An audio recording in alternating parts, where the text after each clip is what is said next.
Ladies and gentlemen, the evidence will show in this case that it is really, really hard to plan the perfect murder. In this case, you will learn that on May 8th, 2008, specifically at 8:45 p.m., the defendant calls 911. What you're seeing over here on this monitor is 6517 Rancho Santa Fe. This is Sharon's home, a home that she invited the defendant to move into and live with her. When police arrive, there are 3 people inside that residence. And you will learn 2 are dead. This is the defendant's wife, Sharon Randolph. She was shot in the head in the hallway just outside of her master bedroom. And there was this man who was shot multiple times. And lastly, we get to this man. That's the defendant. That's what the defendant looked like 15 years ago. This excerpt, this still that you see, is from a walkthrough that he gives to the police 1 week after the murder, where he, in his own words, tells the police exactly what happened. What you're looking at here is a crime scene diagram. This is important just in terms of orienting some of this stuff that is in this house. Right there is where Sharon's body was found. You can see her head is kind of almost into the master bedroom.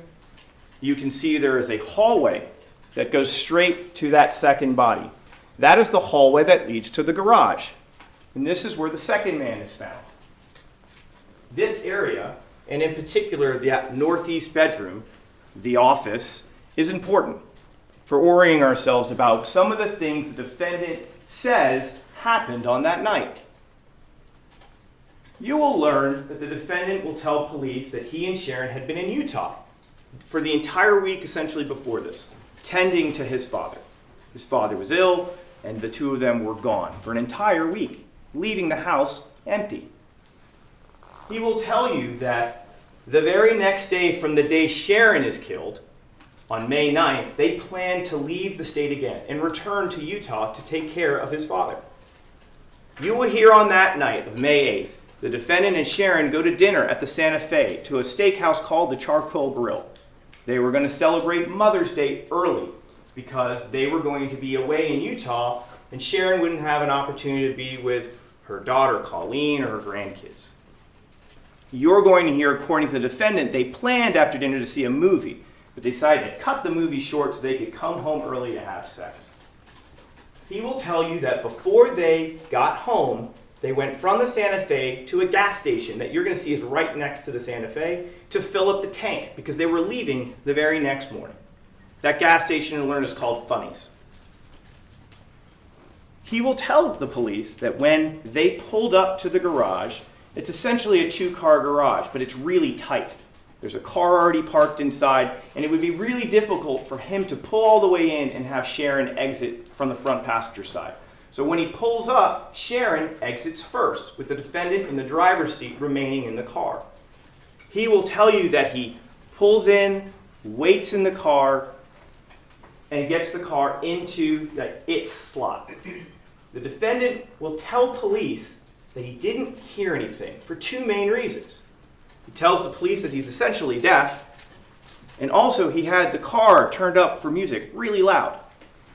So he doesn't hear anything. Sharon goes inside, and he hears nothing without incident. You will learn that he says that when he opens the door to the garage, he sees Sharon at the end of that hallway, lying face down. He tells the police, I thought I saw a shadow kind of farther down the hallway near Sharon, so he gets nervous. So he goes into that side bedroom, the one that I had pointed out on the crime scene diagram, and he reaches for a gun that's kind of hanging in one of these almost like shoe closets. You know, they look like rectangles, and you can slot things in. So he reaches in and he grabs his gun, and as he makes his way out to that doorway of the bedroom, to that hallway to get back towards Sharon, an intruder bumps into him, comes his way right into him. And you're going to learn that that intruder was wearing a black ski mask. And he was wearing a sweatshirt, a baggy sweatshirt. The defendant tells the police at that point in time he had no idea who the intruder was. He explains that he notices the intruder starts to struggle for a firearm out of his baggy clothing. And so what he says he does is he pushes the intruder on the opposite end of the hallway from that doorway. He pushes him across, and then he pulls out his gun and starts to shoot at the intruder multiple times in that, essentially at that doorway and in that hallway. He explains that as he's shooting at this intruder, the intruder starts to kind of make his way down towards the garage door, right? The way to get out. Even though the garage door is closed, he claims that's the way the intruder decided to run. And he follows and continues to shoot. And ultimately, he continues to shoot until the intruder falls down dead just inside the garage, right at the entryway of the garage door. And then the defendant, when and it was all kind of done, he discovers that the intruder is none other than his handyman, Michael Miller. The defendant then tells the police this: I immediately call the police. The evidence will show that when the defendant recounts what happens, he is the hero of his own story. He comes in, he sees his wife killed, and then takes out the intruder. However, the evidence in this case will show that the defendant's story does not add up. You will learn there are a lot of problems with the defendant's versions of events. Problem number one, the evidence will show that the scene tells a very different story. The evidence will show he claims that he shot Miller in the hallway of his house multiple times. You will learn this not only through the walkthrough, but Mr. Randolph gives an interview the early morning hours of May 9th, because this happens on May 8th. We kind of blend over up past midnight. He's giving an interview. So right after it happens, he's essentially telling this same story that he tells 1 week later in the walkthrough. And then about a month later on June 3rd, he does another interview where he's recounting essentially very similar details about what happens. But he's very consistent that that shooting happens in the hallway. You will now see a few of these excerpts. You're going to get a chance to watch his interview on May 9th, his walkthrough that happens on the 15th, and his second interview on June 3rd. You'll get to see it all, and I hope as you do this, you'll take good notes about the things that he is saying. But here's a couple of things that you will eventually learn through the course of trial. Did you fire again in this hallway? Yeah, I believe so.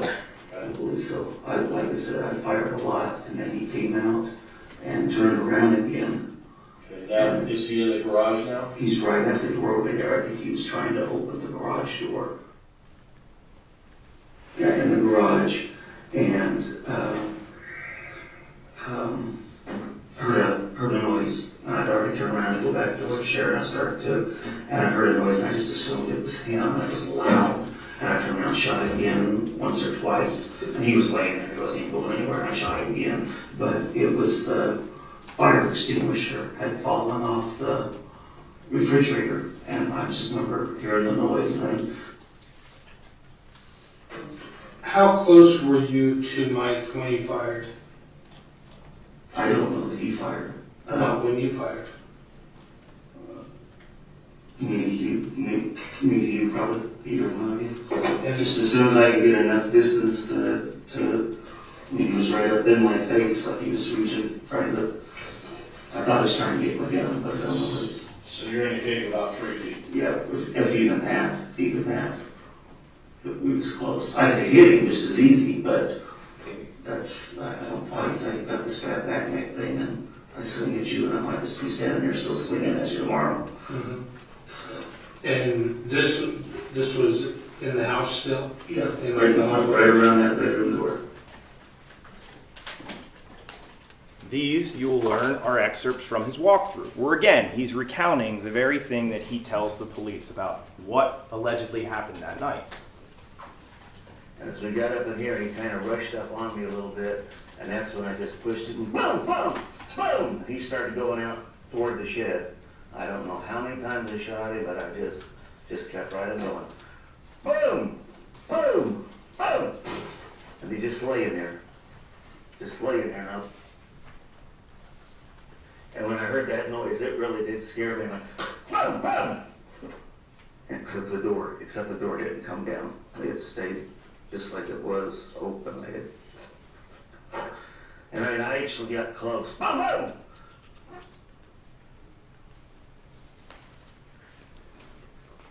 You will learn, when crime scene analysts process that scene, there is not a single bullet strike in the hallway.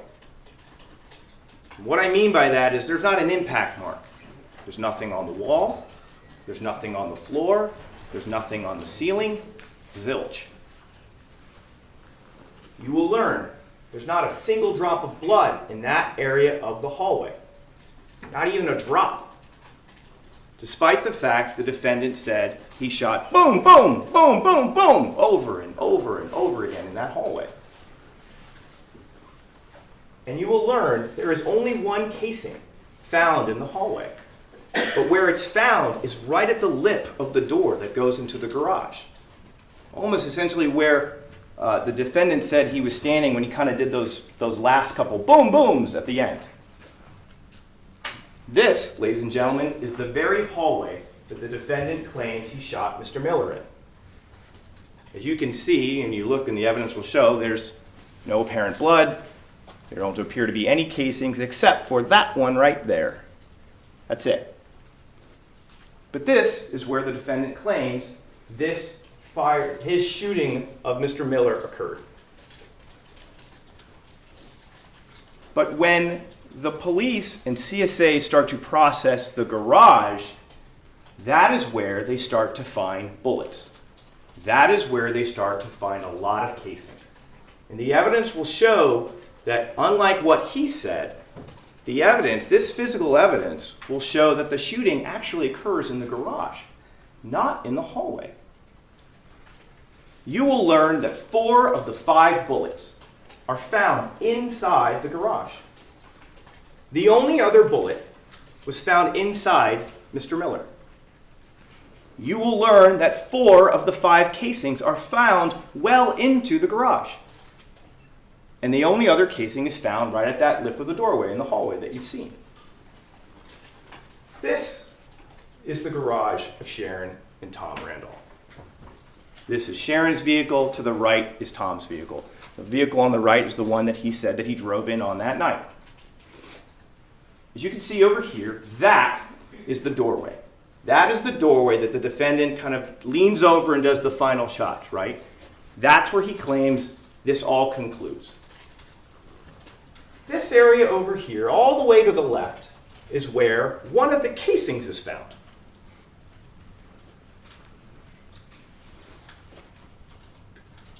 Despite the fact that the shooting happened all the way in the hallway, one of the casings is found here.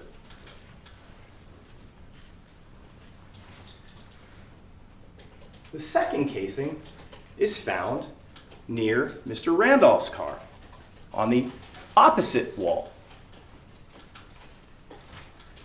There's that same door, and that's casing number 2.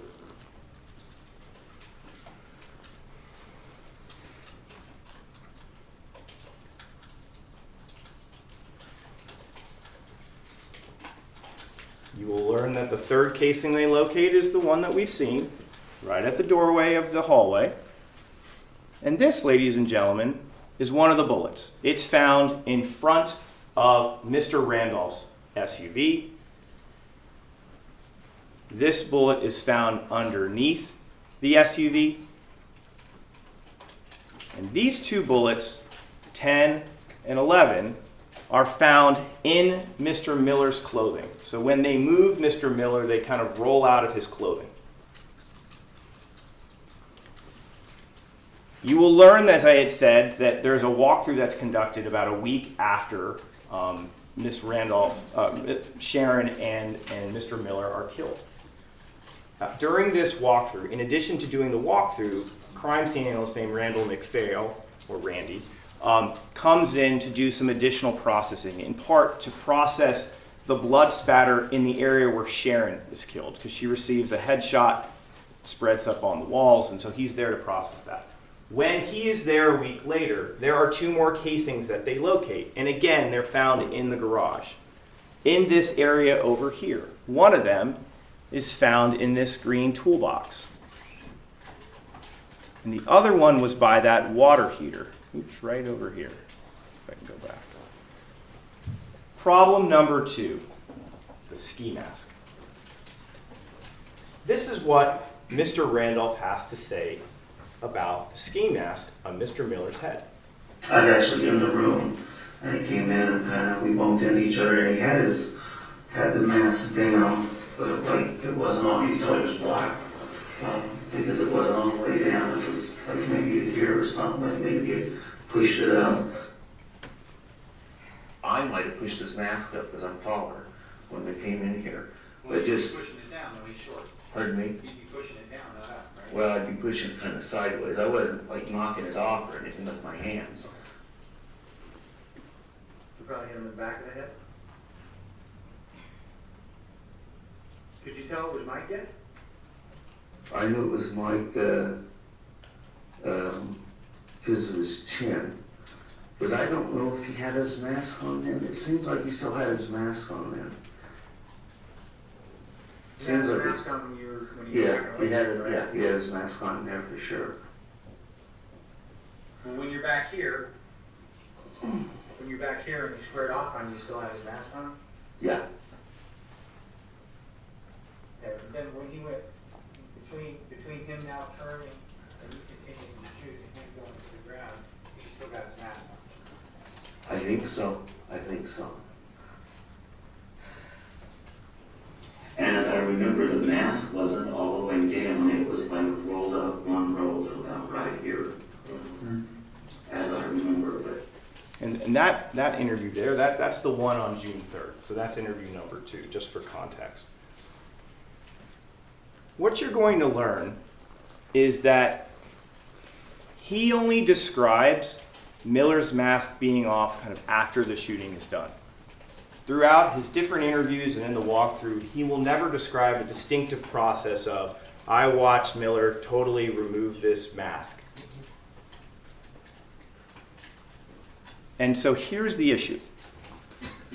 That's where Mr. Miller is found. The defendant says he nudges him at some point to roll him over.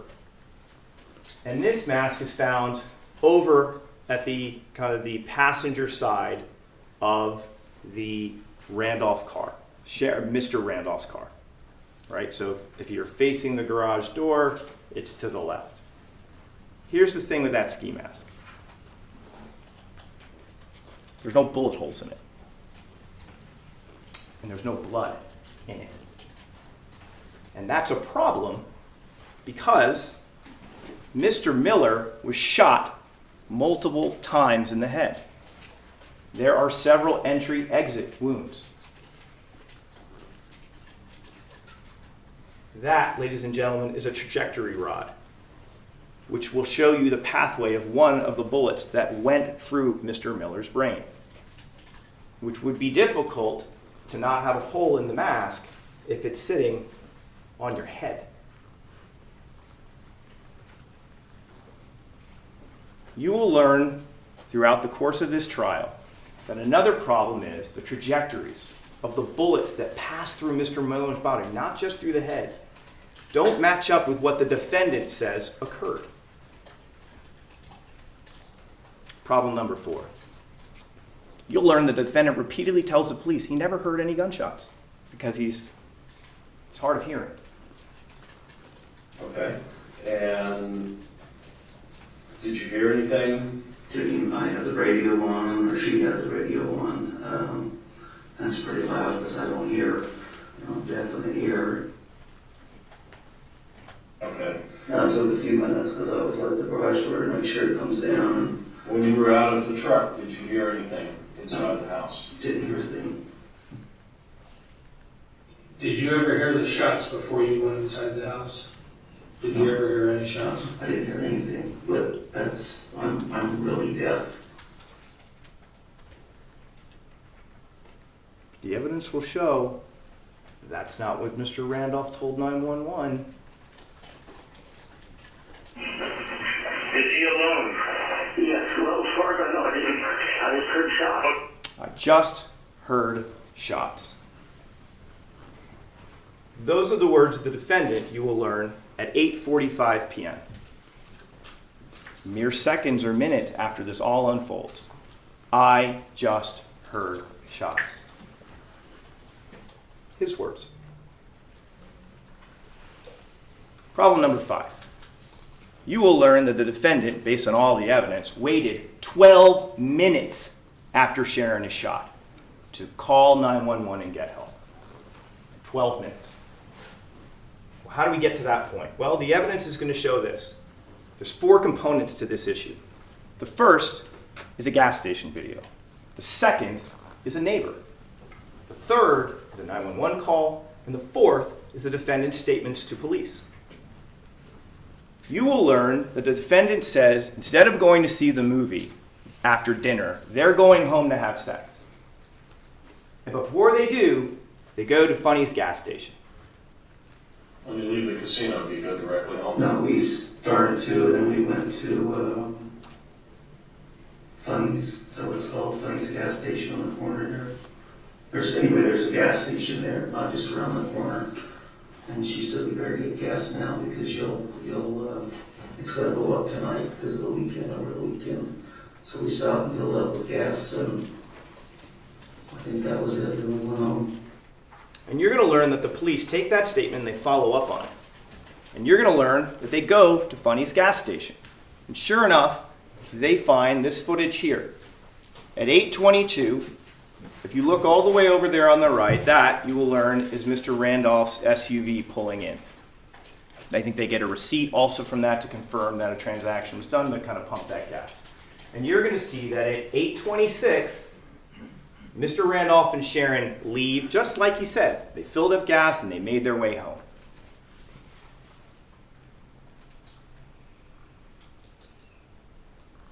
(8:26 p.m.) You're going to learn that when they leave at 8:26 p.m., you're going to learn from the detectives as well as from Google Maps that really it's only a 3 to 4 minute drive home from Funny's. This is an overhead map. What you're looking over there is all the way down there, starting at that blue dot at the bottom, that's Funny's gas station. You look at that big structure on the left, that's the Santa Fe Casino.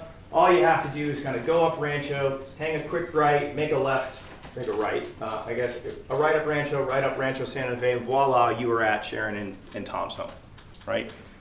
Google Maps says it's 4 minutes. You're going to hear from detectives who actually drove the route. It said they took 3 minutes. But bottom line is, if he's leaving at 8:26, the evidence will show he should have arrived home about 8:30.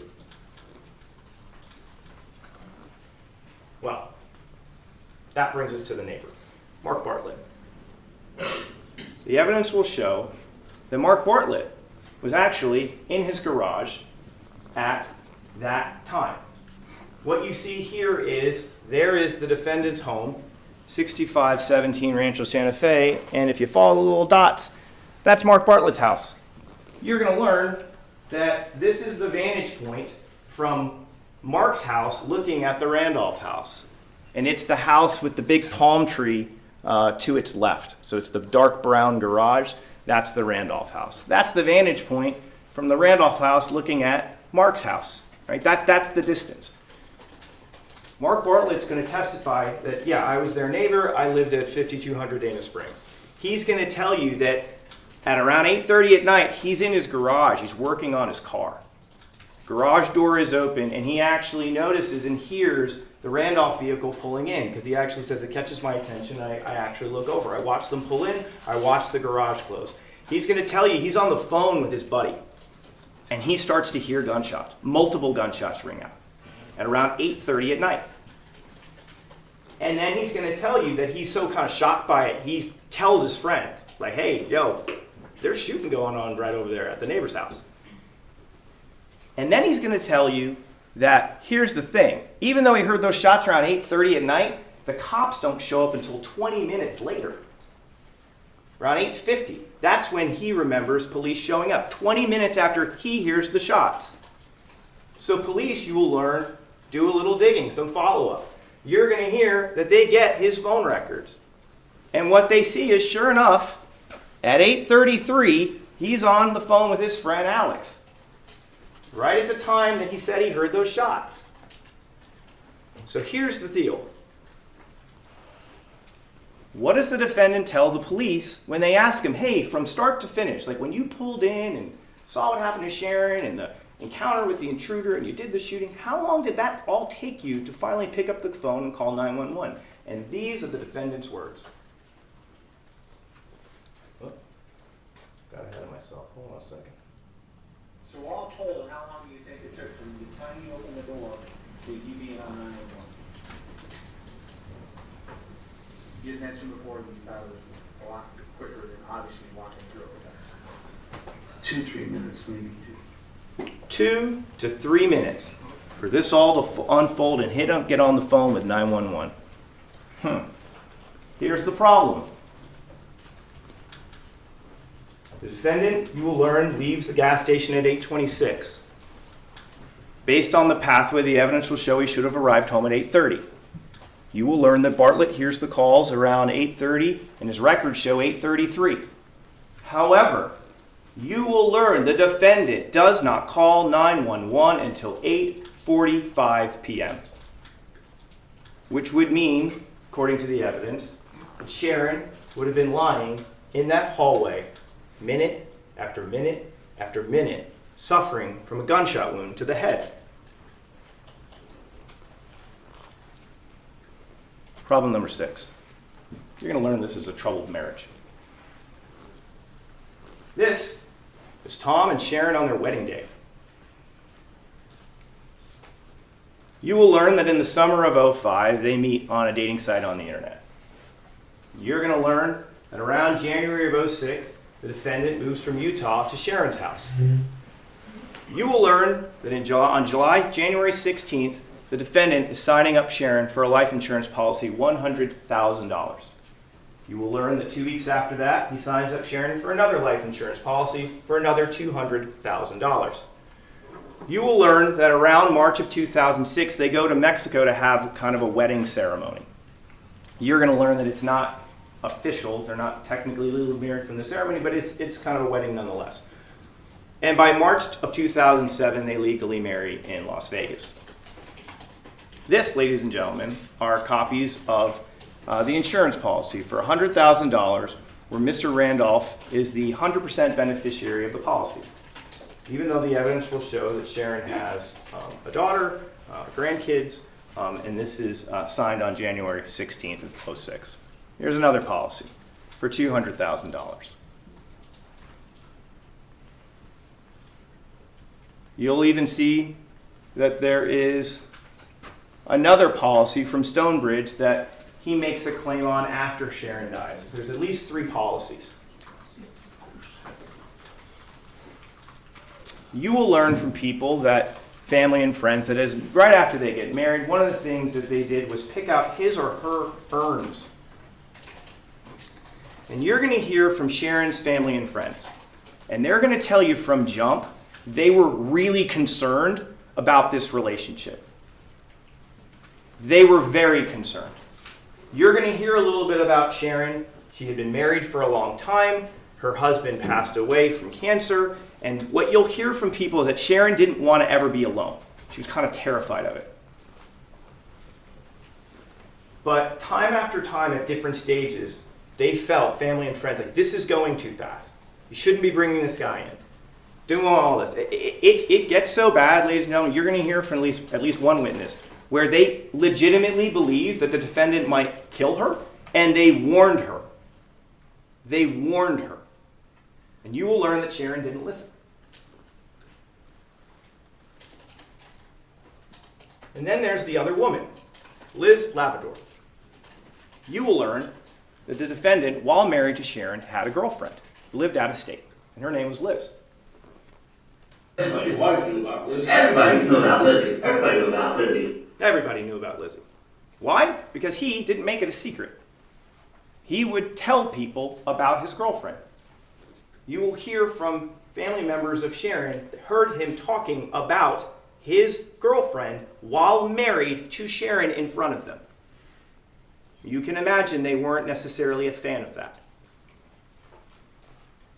You're going to learn that he dated this woman before he met Sharon, while he dated Sharon, during his marriage to Sharon, after Sharon. And you're going to learn that this is a huge issue in the marriage that causes Sharon great pain. Great pain. And you're going to learn through the course of this fairly short marriage that the defendant would leave her repeatedly. I'm leaving you. Not just like I'm just taking off. Like, we're done. I'm out. I'm leaving. And I'm going to go be with Lizzie. And you pack up his stuff and go in a U-Haul and literally move in and then kind of come back. And there was this real yo-yo back and forth. And you're going to hear about how much pain that caused Sharon. Where you're going to learn like she struggled with, I think maybe I should get a divorce. This isn't great. But, you know, the voice said it's really weird. I could go out and fuck another woman, and she forgave me for that at the time that I was going to give Pauline $100 to go to England.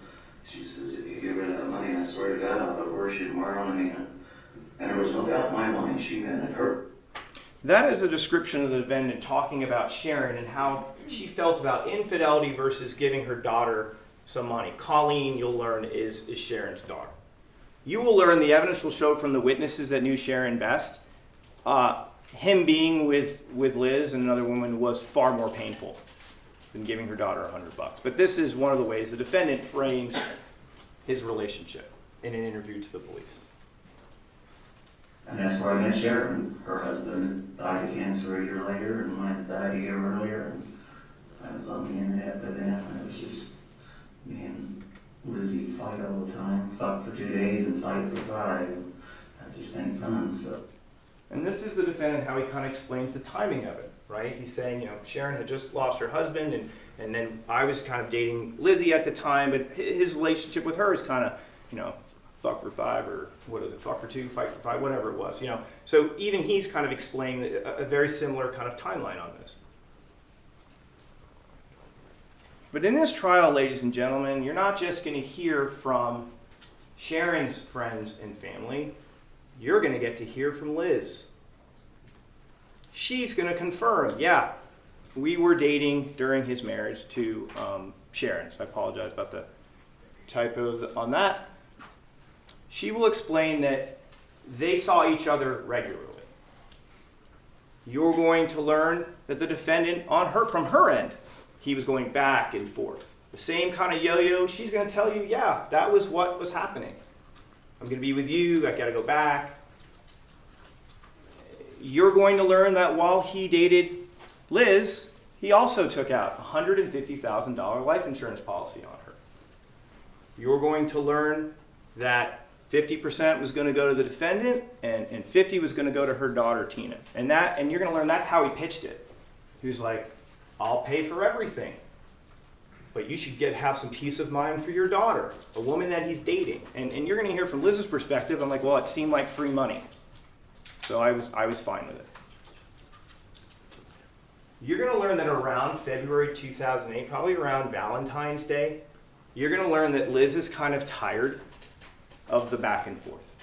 And you're going to hear that roughly around that time, she gives the defendant an ultimatum, which is basically, listen, you really just have to choose. Like, you either pick Sharon or pick me, but you really just have to pick one of us. And you're going to hear that defendant, he'll figure things out with how to end it with Sharon. Agendas and motives. And that was something opposing counsel had mentioned during voir dire, and I thought that was kind of something interesting, so I just jotted it down.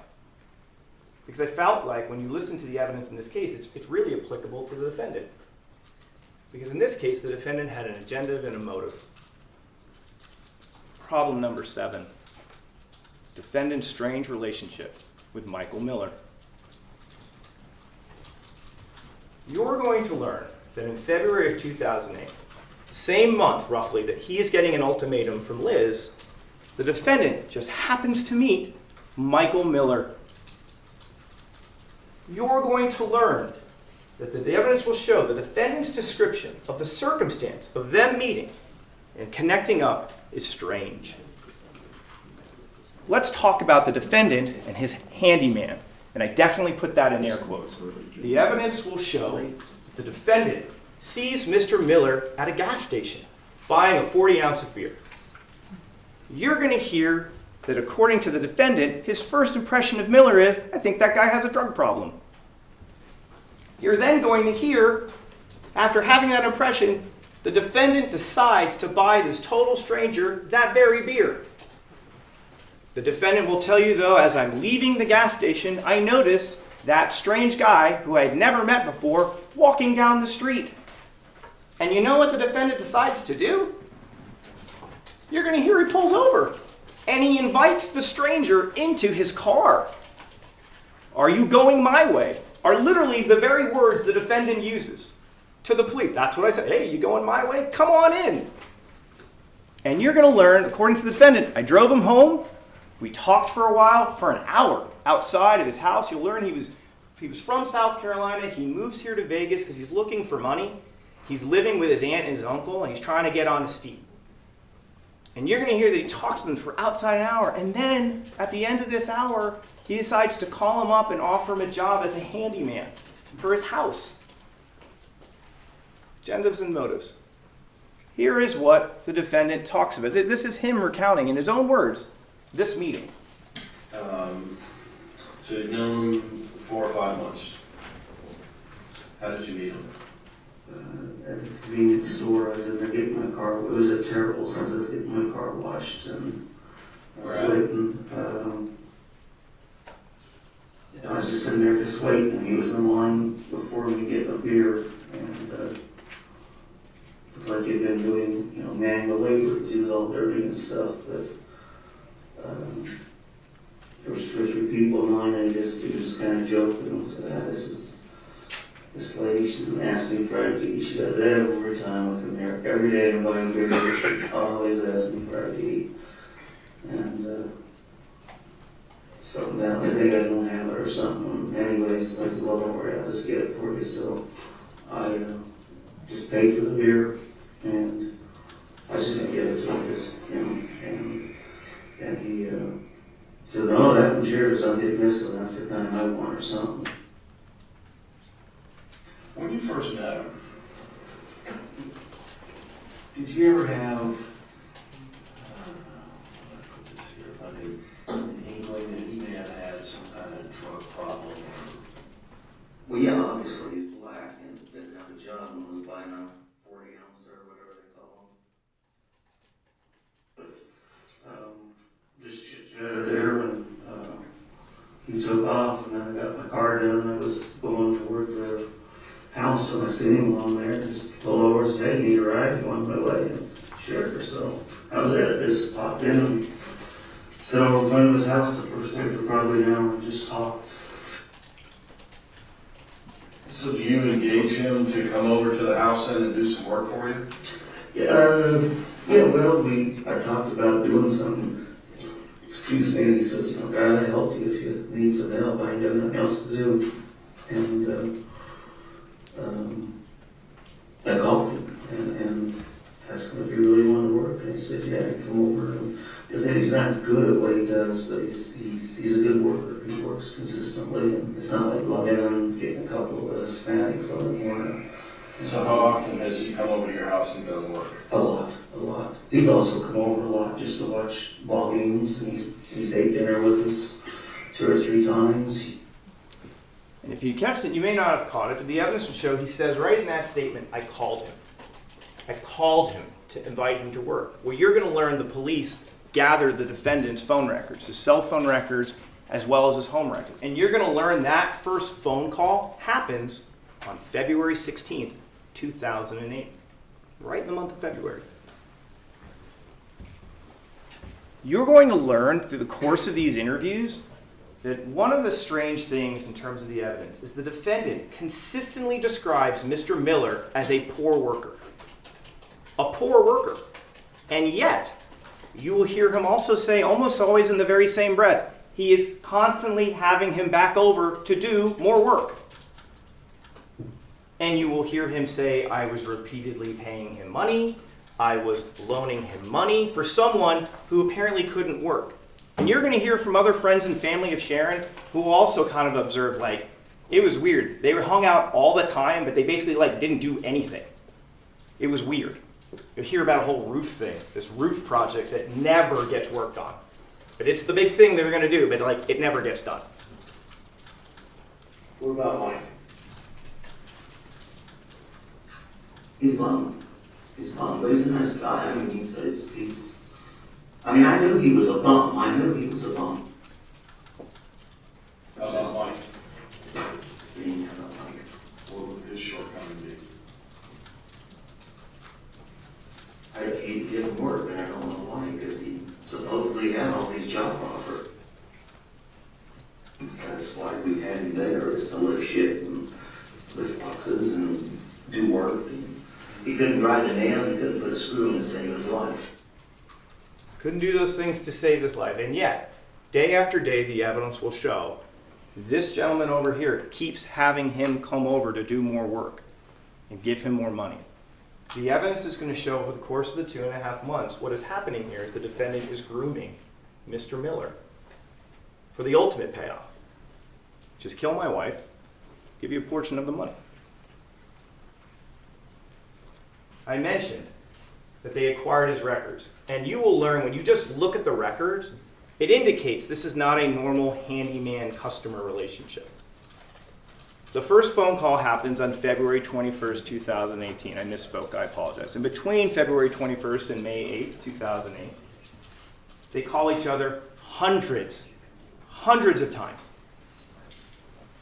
You're going to learn that this guy's basically number 2 of all the people in the universe that he's calling. You're going to find out number 1's his girlfriend. But it's a strange thing for someone who's just a handyman.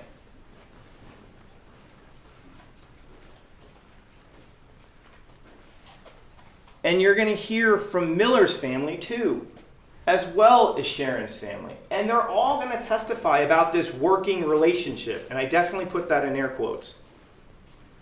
It was strange and concerning to many people on either side of the fence. The Miller family didn't like it. The Randolph family thought it was strange. You will learn that they essentially never do any work, but they hang out all the time. There are times where there are people in the house and then they kind of duck off to just talk in private. You're going to hear that the Miller's family repeatedly warned him, you need to stop hanging out with that guy. There's a big age gap. They don't really kind of cross over in the same kind of meetings and hang out. You're going to hear that the defendant doesn't have a lot of friends or social network, and Miller's in a new town and he doesn't really know anybody, and now they're essentially inseparable. You're going to learn that the defendant took his handyman out shooting. You're going to learn that he invited his handyman out for date nights with Sharon. He even came over for the Easter dinner that occurred just about 2 weeks, maybe 3 weeks before Sharon is murdered. But ultimately, when you listen to all of the evidence in this case, what's going to be clear is there is a conspiracy here. The evidence will show that the defendant's motive was not just insurance money, but he potentially stood to inherit the house. You will learn that he targets and locates a person who is financially down on his luck. He brings him into the fold. And for weeks and months, he sustains him with money and loan for the ultimate plan. The plan was to murder Sharon on that night. You will learn on his possession, Miller has a key to the residence, that he enters through the back door. You'll hear the defendant has a variety of different explanations as to possibly how he got that. But the evidence will show Miller had a key to the house. the evidence will show that Miller was lying in wait for Sharon, while the defendant sat outside keeping his hands clean. Sharon walks in and is killed by Mr. Miller. You're going to learn that based on their pace of travel, because they were out of town, Sharon was not in that house the week leading up to her murder and was literally leaving back to Utah.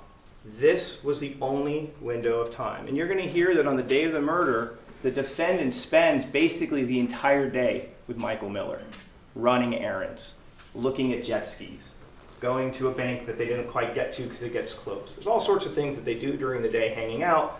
So there's just this couple-hour window of time. Dinner date with Sharon, final dinner. And you're going to learn that essentially the payment will be some portion of this $300,000. That's what the circumstantial evidence will indicate. The payoff is that, which can only be gained if Sharon is killed. But ultimately you'll learn, when you think about agendas and motives, the end of evidence will show the defendant has one more trick up his sleeve. He kills Miller. The evidence will show that it gives him a couple of things. The evidence show will paint him as a hero, to take eyes off of him. The evidence will show that it will give him the entirety of the insurance money, so he doesn't have to share it with anyone. And it also does a third thing. It eliminates all direct witnesses to the conspiracy. As you listen to the evidence in this case, please keep an open mind. But there are things to look out for. As you listen to the evidence, pay close attention to the course of his demeanor through the course of the interviews. They are not the same. Pay close attention about the manner in which the defendant describes and talks about his wife. His body language, his tone, the things that he is doing. And it's not just in his interviews and in the walkthrough. Pay attention to the things he actually says on 911, because you will learn there are inconsistencies in his recollections. Pay close attention. He's not consistent. There are problems at every juncture, and we've only highlighted a few. We've got more. You'll hear those later. But at the end of the day, when you listen to all the witnesses and you hear the law, it will be very, very clear that it is very, very, very hard to plan the perfect murder. And at the end of the day, the defendant's story doesn't add up. And at the conclusion of this trial, we will ask you to find that man guilty for conspiring with Mr. Miller to kill his wife, and then ultimately finding him guilty for that murder as well as the murder of Michael Miller when he double-crosses him. Thank you very much.